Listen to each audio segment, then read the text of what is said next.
कौन है ये गौसे आजम? आपका नामे नामी इसमें गिरामी अब्दुल कादिर, कुन्नियत आपकी अबू मोहम्मद, जो यकुम रमजानुल मुबारक सन 470 हिजरी को कस्बा जीलान के महल्ला नीफ के अंदर पैदा हुए हैं। एक रिवायत के मुताबिक 89 साल, एक रिवायत के मुताबिक 91 साल की आपने जिंदगी पाई है और 561 हिजरी को शहर बगदाद पर में आपने इंतकाल पुरमलाल फरमाया है।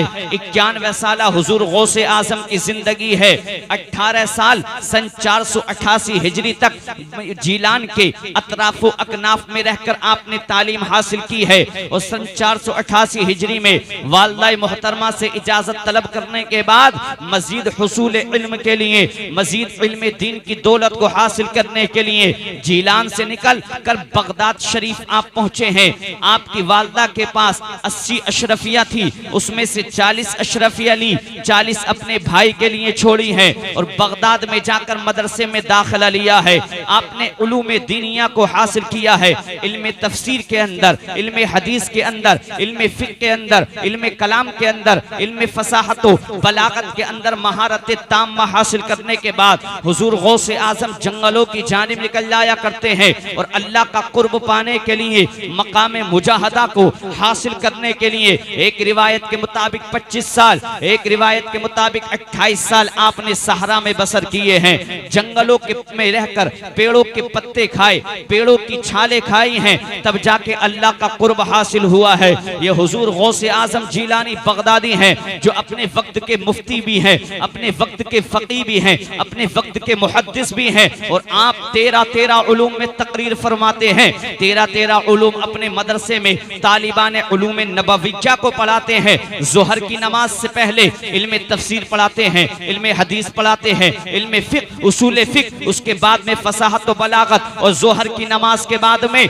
आप कुरान पाक को जिन 7 तुरुक के साथ, जिन 7 तरीकों के साथ कुरान पाक नासिल हुआ है उनको बच्चों को पढ़ा रहे हैं। ये हुजूर गौसे आजम जीलानी है। हफ्ते में 3 मरतबा तकरीर फरमाते हैं, जुमे के दिन जुमे की नमाज से पहले, इतवार के दिन जोहर की नमाज के बाद और मंगल के दिन इशा के बाद वाज फरमा रहे हैं। ये हुजूर गौसे आजम जीलानी बगदादी रदियल्लाहु ताला अन्हु हैं कि आपके मदरसे से हर साल अपने वक्त के 3000 जय्यद उलमा सनद फरागत को हासिल करने के बाद दुनिया के मुख्तलिफ ममालिक में, दुनिया के मुख्तलिफ सूबों में जाके इल्म दीन की तरवीज व इशाअत फरमा रहे हैं। ये हुजूर गौसे आजम जीलानी बगदादी रदियल्लाहु ताला अन्हु हैं। अल्लाहु अकबर कबीरा। इब्तिदाअन आपके यहाँ पर सिर्फ 30-40 लोगों का मजमा होता है, लेकिन वो मजमा बढ़ते बढ़ते 70,000 तक पहुँचा है। 70,000 का मजमा होता था, ना कोई माइक्रोफोन होता था, ना कोई साउंड सिस्टम होता था, कुछ नहीं होता था। और जिस तरीके से 70,000 के मजमे में करीब वाला बैठ करके गौसे पाक की गुफ्तगू को समात करता था जो सबसे आखिर में होता था, इसी तरीके से वो गौसे पाक की गुफ्तगू को समात करता था। कैसे अपने वक्त के मुफस्सिर हैं, कोई मुफस्सिर तफसीर को, कुरान की एक आयत को एक तरीके से बयान करता है, कोई 2 तरीके से बयान करता है, लेकिन हुजूर गौसे आजम जब तफसीर फरमाया करते थे 40 तरीके से कुरान पाक की आयत की तफसीर फरमाया करते थे। ये हुजूर गौसे आजम जीलानी बगदादी हैं, अपने वक्त के मुफ्ती भी सबसे बड़े हैं। अगर फतवा आता था 24 घंटे से ज्यादा दारुल इफ्ता में नहीं टिक पाता था, 24 घंटे से पहले गौसे आजम जवाब दे दिया करते थे। बलादे अजब से एक फतवा हुजूर गौसे आजम की बारगाह में आया है। एक शख्स ने कसम खाई है कि मैं जब तक ऐसी इबादत ना कर लूं जिस इबादत में मैं तन्हे तन्हा शरीक रहूं, अगर कर लूं तो ठीक है, वरना मेरी बीवी पर तलाक वाक़े हो जाएगी, मेरी बीवी मेरे निकाह से बाहर हो जाएगी। तमाम बलादे अजम में के उलमा का आजिज रह गए हैं, जवाब नहीं दे पाए हैं। लेकिन जब दारुल इफ्ता में गौसे आजम के फतवा पहुंचा है, हुजूर गौसे आजम ने पहली नजर में देखा है और फरमाया है इसमें परेशान होने की जरूरत क्या है। उस शख्स को हुक्म दिया जाए वो हरम शरीफ पहुंचे, काबे को पहुंचे और पहुंचने के बाद हरम को उसके लिए खास तरीके से खाली कराया जाए। वो खाली कराने के बाद वो काबे के इर्द गिर्द 7 चक्कर लगा ले, काबे का तवाफ कर लेगा। वो ऐसे ऐसी इबादत करेगा दुनिया में कोई उसकी इबादत में शरीक नहीं रहेगा। ये हुजूर गौसे आजम है। आपका तफक्कुह फिद्दीन देखिएगा। और जब आप खिताब फरमाते थे, आपका गालिबन एक मुरीद मिस्र से चलकर बगदाद हुजूर गौसे आजम की तकरीर समाअत करने आता था। अब बगदाद आता था मिस्र से लंबा सफर तय करके, उधर बीवी परेशान होती, बच्चे परेशान होते। गौसे आजम की उस मुरीद की बीवी ने गौसे आजम की बारगाह में आके शिकायत की, हुजूर ये जो मेरे शोहर हैं आपका खिताब समाअत करने के लिए आते हैं, इनसे कहा जाए, इनसे मना किया जाए, इनको रोका जाए, ये यहाँ तकरीर सुनने नहीं आया करे। गौसे आजम ने अपने मुरीद खास से मना किया है। मुरीद खास दस्त बस्त अर्ज करने लगा है, हुजूर अगर आपका खिताब नहीं सुनूंगा इस बेचैन को चैन कैसे मिलेगा, इस बेसुकून को सुकून कैसे हासिल होगा, इस दिले बेकरार को करार कैसे मिलेगा। मेरे गौस फरमाते हैं तुमको आने की जरूरत नहीं है, अपने घर पर रहकर एक गोल दायरा खींचना, गोल दायरे के अंदर बैठ जाना, जब तकरीर का वक्त होगा आवाज तुमको पहुंचती रहेगी। आप कहें गौसे आजम बगदाद के अंदर हो, गौसे आजम की आवाज मिस्र के अंदर किस तरीके से पहुंच सकती है। मैं एक मिसाल देके तमसील बयान करके बात आपकी समातों के करीब करना चाहता हूं। आज का ये आपका प्रोग्राम एक एजेंसी के जरिए लाइव चल रहा है। अब इस यूट्यूब चैनल के जरिए आप चाहे दिल्ली के अंदर इस प्रोग्राम को समाप्त करना चाहे दिल्ली के अंदर सुन सकते हैं, हिंदुस्तान के दूसरे मुख्तलिफ सूबों के अंदर आप इसको सुन सकते हैं। हिंदुस्तान ही नहीं बल्कि दुनिया के जिस खित्ते में चाहे, दुनिया के जिस चक्के पर चाहे, दुनिया के जिस मुल्क में चाहे, आप इस प्रोग्राम को एक फेसबुक पर लाइव करने की वजह से, यूट्यूब पर नशर करने की वजह से जब आप उसको दुनिया के मुख्तलिफ मुल्कों में सुन सकते हैं, जब दुनिया भी इंसान के बनाए हुए सिस्टम का ये आलम है, तो सोचो तो सही बगदाद के गौस के सिस्टम का क्या। सुभान अल्लाह, नारे तकबीर, नारे रिसालत। जश्न गौसुल वरा कॉन्फ्रेंस अल्लामा मुफ्ती कासिम साहब किबला मंसरी। अब आपका मुरीद बगदाद के नहीं आ रहा है, मिस्र के अंदर लकीर खींच रहा है, गोल दायरे के अंदर बैठ रहा है। सुभान अल्लाह, कभी सुभान अल्लाह कहता है, कभी या रसूल अल्लाह कहता है। देखने वाले लोग उसको दीवाना कहते हैं, मजनू कहते हैं, अजीब आदमी है, आवाज भी नहीं आ रही है, लेकिन सुभान अल्लाह या रसूल अल्लाह कह रहा है। वो उन लोगों से कहता था आओ गोल दायरे के अंदर, बोले सुभान अल्लाह, आओ गोल दायरे के अंदर। जो जो गोल दायरे के अंदर आता था गौसे आजम का खिताब समाअत करता था। सुभान अल्लाह, ये हुजूर गौसे आजम है। सिर्फ 91 साल उम्र शरीफ है।